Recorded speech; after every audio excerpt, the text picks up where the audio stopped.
नमस्कार सभी किसान भाइयों और बहनों को।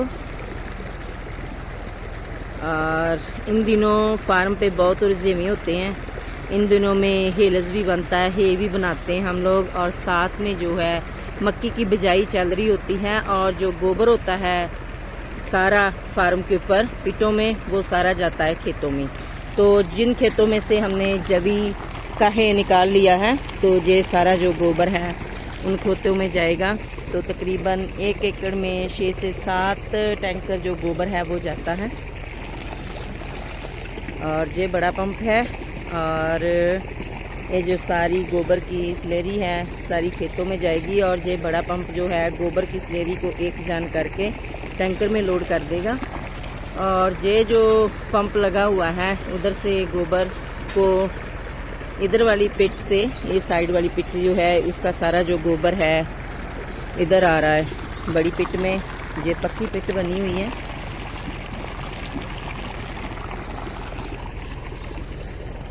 और एक गोबर डालने का बहुत ज़्यादा फ़ायदा होता है खेतों में। एक तो हमारे जो खेत हैं वो हेल्दी हो जाते हैं, उनको जो है खुराक मिल जाती है, उनकी उपजाऊ शक्ति बढ़ जाती है। और जो भी हम फसल उगाते हैं वो बहुत ही अच्छी क्वालिटी की होती है। जी हम फैन चला देंगे अब, और साथ में मैंने मोटर भी चला दी है ताकि टैंकियां भी वाटर दियाँ पानी वालियां फुल हो जान। और गोबर की खाद से जो हमारी खेतों की ज़मीन है वो नरम होती है, और अच्छा उसमें जो है फ्लाव आता है। जब हम खेतों में हल चलाते हैं और बाद में जब पानी लगाते हैं तो जो ज़मीन है वो नरम हो जाती है, फ्लाव होता है, तो हेल्दी ज़मीन हो जाती है। और जो छोटे छोटे रूट्स होते हैं धागे की तरह बारीक, जो पौधे की रूट्स होती, जड़ें होती है, वो जो है ज़्यादा न्यूट्रिशन लेती है ज़मीन से। और जो पौधा है हेल्दी होता है, उसका जो तना है वो मोटा होता है। जैसे हम मक्की लगा रहे हैं अब, तो मक्की का जो टांडा होगा वो मोटा होगा, और जो छल्ली है वो भी साइज में बड़ी लगेगी। और उसका जो साइलेज बनेगा उस मक्की का, तो वो भी बहुत अच्छी क्वालिटी का बनेगा, क्योंकि मोटे टांडे में फाइबर भी बहुत अच्छा होता है। और बड़ी छल्ली में ज़्यादा दाने होंगे तो स्टार्च अच्छा मिलेगा। तो जो हमारी गाय है वो हेल्दी रहेगी, और अच्छा जो साइलेज है, बेस्ट क्वालिटी का जो साइलेज है वो तैयार होगा। इसलिए हम जो गोबर की खाद है वो डालते हैं अपने खेतों में। हर फसल की कुटाई के बाद 6-6 टैंकर जो है एक खेत में लगाते हैं 1 किले में, ताकि हर फसल का जो झाड़ है उसकी जो प्रोडक्शन है वो अच्छी आए। पहले हमने जब राई ग्रास लगाया था तब भी गोबर की खाद डाली थी, और अब हम मक्की लगा रहे हैं तो फिर गोबर की खाद जो है डाल रहे हैं। तो फिर जब धान लगेगा उन्हीं खेतों में तो फिर गोबर की खाद जो डाली जाएगी। तो इससे जो जितने भी हम फसल लेते हैं अपने खेत से, उसका भी प्रोडक्शन बढ़ती है, और गोबर भी सारा फार्म का संभाल लिया जाता है, और सारा गोबर जो है खेतों में चले जाता है। तो फार्म भी साफ रहता है, फसलें हेल्दी होती है। ये गेहूँ है,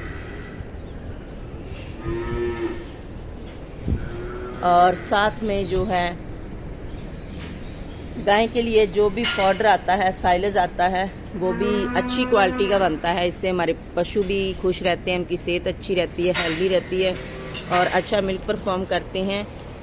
और साथ में अपना BCS भी बनाई रखते हैं। तो जो खेती और डेयरी फार्मिंग दोनों साथ साथ में चलते हैं, और दोनों साथ साथ में चलेंगे तभी जो है फार्म भी प्रॉफिट में रहेगा और खेती भी जो है प्रॉफिट में रहेगी। सो ये साइड के जो फैन है मैंने छोड़ दिए हैं, लेकिन वो साइड के फैन अभी बंद हैं।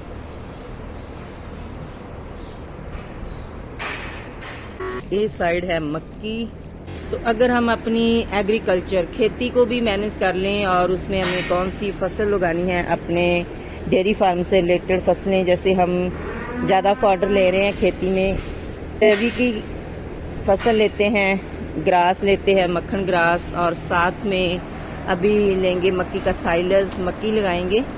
तो उसके बाद में जो है धान की फसल लगाएंगे। एक ही कैश क्रॉप लगाते हैं, बाकी सारा फॉडर लगाते हैं।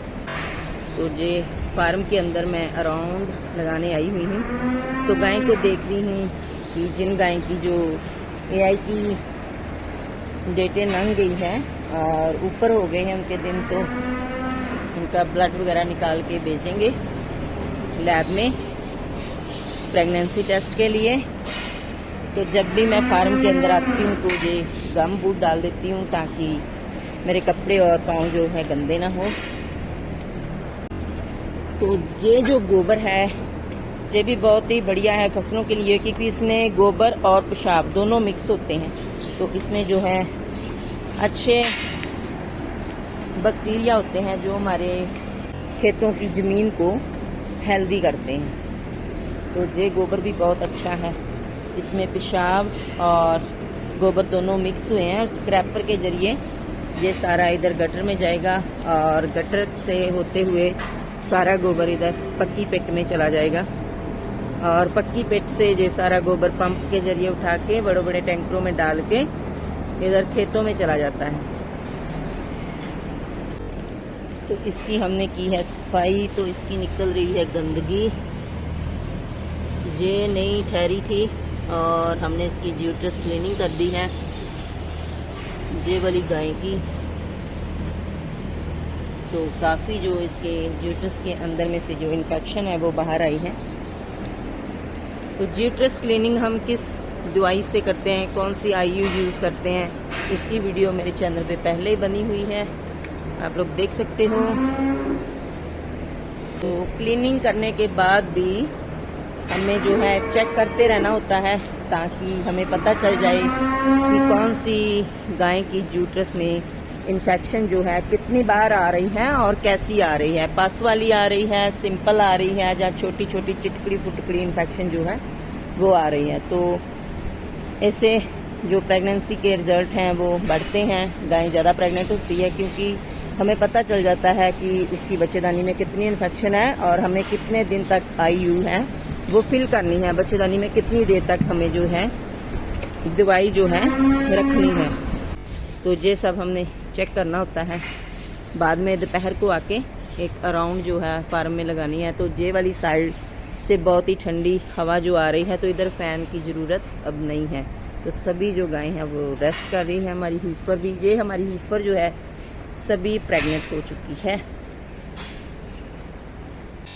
इस तरफ जो है हे स्टोर हो रहा है